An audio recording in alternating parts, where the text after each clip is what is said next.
Hi viewers, this is my first video in this channel. Today I am going to read The Strange Case of Dr. Jekyll and Mr. Hyde, the first chapter, The Child in the Night.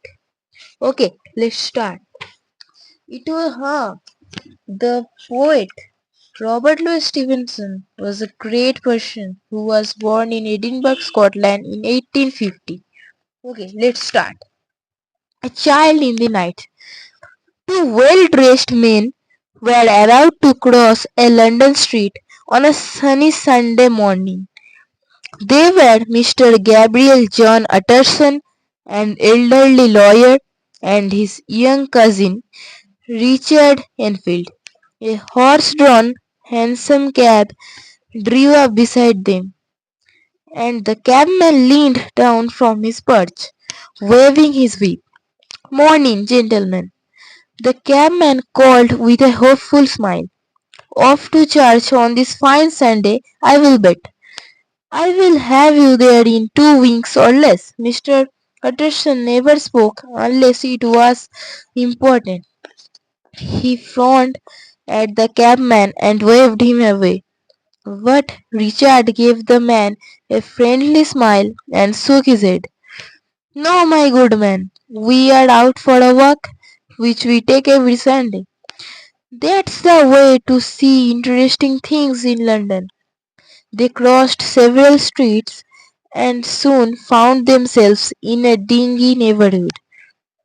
As they slowly walked down a small street full of shops, Mr. Utterson stopped to admire an interesting display in a store window.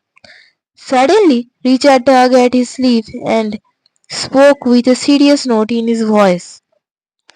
"See that door across the street, cousin. It is involved with something rather odd that happened to me." Mr. Addison looked at the scared with her-written door Richard was pointing to.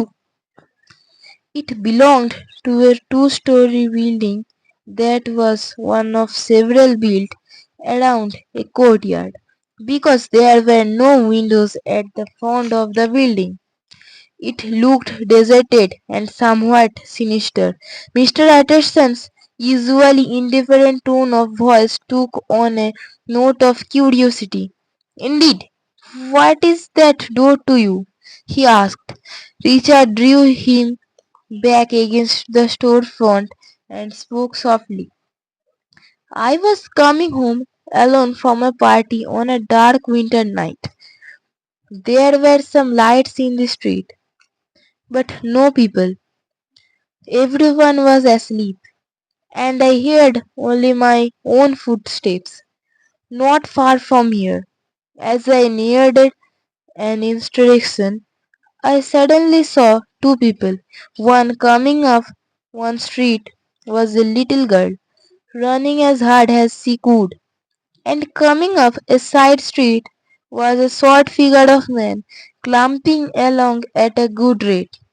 I saw they were bound to collide at the corner, but there was nothing I could do. It happened very fast. They met with a bang, and the child was knocked off her feet. I heard her cry out.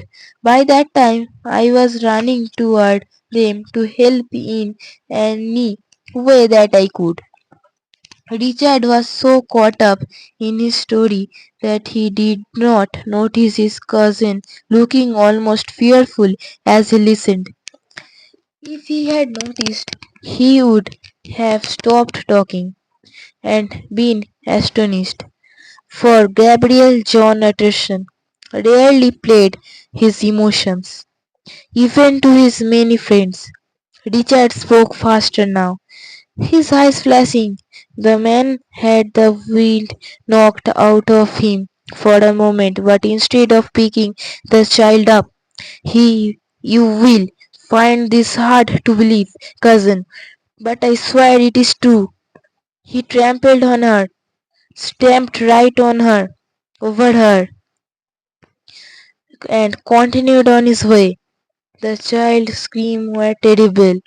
I raced after the man and seized him by his coat collar. The face he turned to me was one hideous snarl, and for a crazed moment I wondered if this was a man or an animal. This was the first chapter.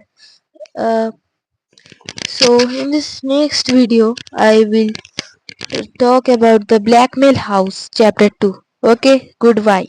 And subscribe for the second part or the chapter 2 Blackmail House.